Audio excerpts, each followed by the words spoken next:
আগের এপিসোডে তোমাদের রাত্রিবেলা চাটা দিয়ে দেখিয়ে ভিডিও শেষ করেছিলাম। Good morning. আজকে দেখো চলে এসেছি, ঝোল করব। বড়ি ভাজা হচ্ছে দেখলে, এখানে বেগুন, পটল, কাঁচকলা, আলু, টমেটো, পেঁপে এগুলো দিয়ে ঝোলটা করব। আর মাছ দেবো, মাছের ঝোল করব। রান্নার ব্লগ শেয়ার করছি না, এখানে একটু কীভাবে করলাম দেখিয়ে নিলাম। বড়ি ভেজে নিয়েছি, এবার বেগুন ভাজতে দিয়েছি। বেগুন ভাজা হয়ে গেলে পটলটা ভাজবো, পটল ভেজে নিয়ে তারপরে মাছ ভাজবো।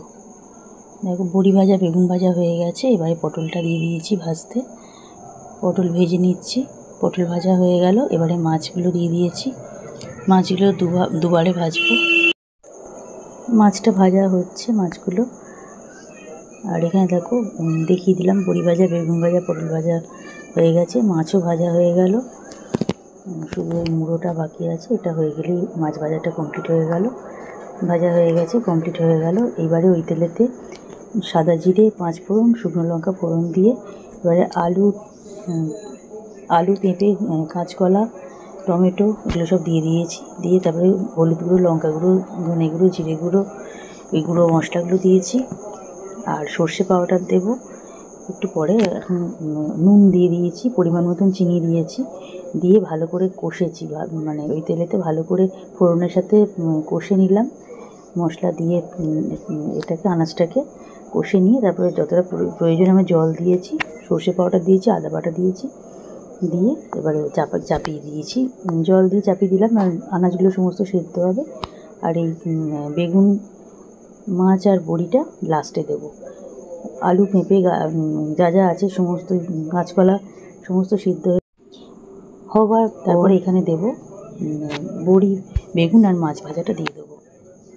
দিয়ে তারপরে 2 মিনিট মতন ফুটিয়ে নিয়ে কমপ্লিট করে নেবো ঝোল।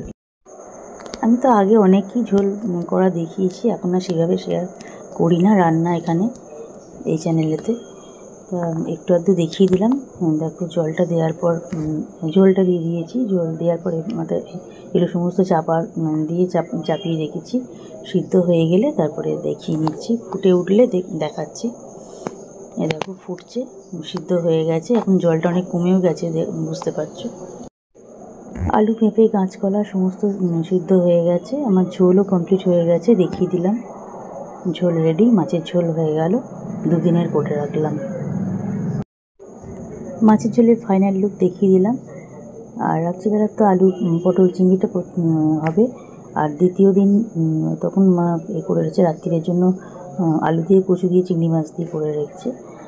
ওইটা হয়ে গেছে। দিনের বেলা ঝোল তো আছেই, মাছের ঝোল। এই মাছের ঝোলটা আমার 2 দিন তো হয়ে গেছে, 3 দিনের জন্য একটু হয়েছে। মানে মাছের ঝোল করলে না উঠতে চায় না কিছুতেই, অনেকটা হয় তো। তারপর দেখো চা হয়ে গেছে। গুড ইভিনিং, চা হয়ে গেছে। দেখো এই ট্রেগুলো একবার দেখালাম। এই ট্রেগুলো তো এখন তো এগুলো ইউজ করছি। ব্ল্যাক ওই কালো রঙের যে ট্রেটাকে তো সরিয়ে দিয়েছি, ওটা আর ব্যবহার করি না। একটা জলের জায়গা আছে, এটাতে চাপা দিয়ে দিই। আর দেখো এখানে আমার শাশুড়ি মায়ের চা, এটা হচ্ছে ননদ এসছে ওর চা, আর এটা আমার চা। নিয়ে নিচ্ছি এখন চাগুলো,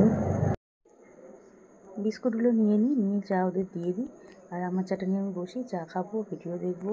এখন সন্ধ্যেবেলা আমার এখন এইটুকু টাইম আমার এটাই কাজ। বন্ধুদের ভিডিওগুলো তো দেখতে হবে, ভিডিওগুলো দেখবো। দেখ চা নেওয়া হয়ে গেছে, এবার বিস্কুটগুলো দিয়ে দিই। এটাই একটু শেয়ার করলাম।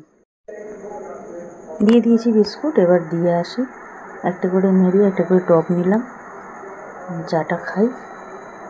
আর আমার হাজব্যান্ডের জন্য রেখে দিলাম, ও আসবে, এসে ও খাবে। তারপর আবার তো আমরা 8:30টার সময় আর একবার চা খাবো, ওটা সেকেন্ড রাউন্ডের চা। তারপর আবার রুটি করবো যখন, তখন একটু ওকে দেবো। আর যদি থাকে আমি একটু নিয়ে নেবো, না থাকলে ওকেই দিয়ে দেবো। গুড মর্নিং বন্ধুরা। পরের দিন দেখো চলে এসেছি, আলু পটল চিংড়ি করে নিচ্ছি। এটা করবো রাত্রিবেলার জন্য। দিনের বেলা তো ঝোল আছে বললাম, মাছের ঝোল করা আছে, মাছের ঝোলটা আছে। এখানে আলু পটল চিংড়ি মাছটা ভেজে নিয়েছি, পটলটা ভেজে নিয়েছি, আলুগুলো একটু হালকা করে ভেজে নিলাম। তারপর ওই তেলেতে একটু সাদা জিরে ফোড়ন দিয়ে আলু, টমেটো, পটল, চিংড়ি মাছ, টমেটো সমস্ত কিছু দিয়ে ভালো করে নেড়ে চেড়ে নিয়ে ওর মধ্যে আদা রসুন বাটা দিয়ে আর হলুদ গুঁড়ো, লঙ্কা গুঁড়ো, ধনে গুঁড়ো, জিরে গুঁড়ো সব দিয়ে দিয়েছি। কাশ্মীরি মির্চ দিয়েছি, নুন চিনি পরিমাণ মতন দিয়েছি।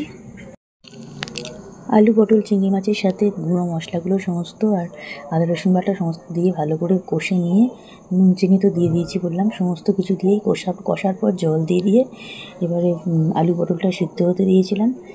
হয়ে গেছে আমার আলু পটল চিংড়ি। ফাইনাল লুক দেখিয়ে দিলাম। রাত্রিবেলার জন্য করে রাখলাম আলু পটল চিংড়িটা, তো ফাইনাল লুক দেখিয়ে দিলাম। আর রাত্রিবেলা শুধু রুটি করবো ওর জন্য, আর আমাদের ভাত আছে, আমার শাশুড়িমার ভাত আছে, ভাত গরম করব, হয়ে যাবে। অরিফ্লেমের প্রোডাক্টটা ঢুকে গেছে। এটা আগস্ট মাসের লাস্ট অর্ডার করলাম। এই অর্ডারটা করে নেওয়ার পর মান্থ এন্ড করলাম। প্রোডাক্টগুলো বার করছি, করে একটু শেয়ার করে দিচ্ছি। সবটাই অর্ডারের জিনিস আছে, সবাই আসবে, এসে নিয়ে চলে যাবে। দেখো এখানে আছে ন্যাপকিন আছে দুটো লার্জ, একটা আছে এক্সট্রা লার্জ, আর এখানে 5টা সোপ নিয়েছি, মিল্ক এন্ড হানির সোপ। একটা রেখেছি আমার, আর 4টে চলে গেছে, বেরিয়ে গেছে। দুটো ডিওলজির হেয়ার সিরাম আছে, একটা বডি ক্রিম আছে মিল্ক এন্ড হানির, নতুন যেটা লঞ্চ করলো ওইটা, আর একটা তুললাম, আবার অর্ডার ছিল এটা তুলে দিলাম। আর একটা টুথপেস্ট আছে, এটা আমি ছেলেকে পাঠাবো। আর একটা ফুড ক্রিম আছে, একটা পিচ গ্লো আছে। দুজনের আলাদা আলাদা, এগুলো সমস্ত অর্ডার। তারপর দেখো বেলার চা হয়ে গেছে, এটা বেলার চা নিয়ে নিয়েছি, আমার শাশুড়িমাকে দিয়ে দিয়েছি। চান করে এসে চা খাচ্ছে। আর এটা আমাদের দুজনের চা, আমার আর আমার হাজব্যান্ডের চা। এটা তো আমি সন্ধেবেলা নিয়ে খাই, তোমরা দেখেছো। এটা আজকে দুপুরবেলা নিলাম। তো চলো ভিডিওটা আজকে এখানেই এন্ড করলাম। ভিডিও দেখে লাইক কমেন্ট শেয়ার করো, আর চ্যানেলটা সাবস্ক্রাইব করে দিয়ে নোটিফিকেশান বেলটা প্রেস করে দিয়ে পাশে থেকো সবাই। আমিও সবার পাশে আছি, সবাই পাশে থেকো, সবাই ভালো থেকো। Good night.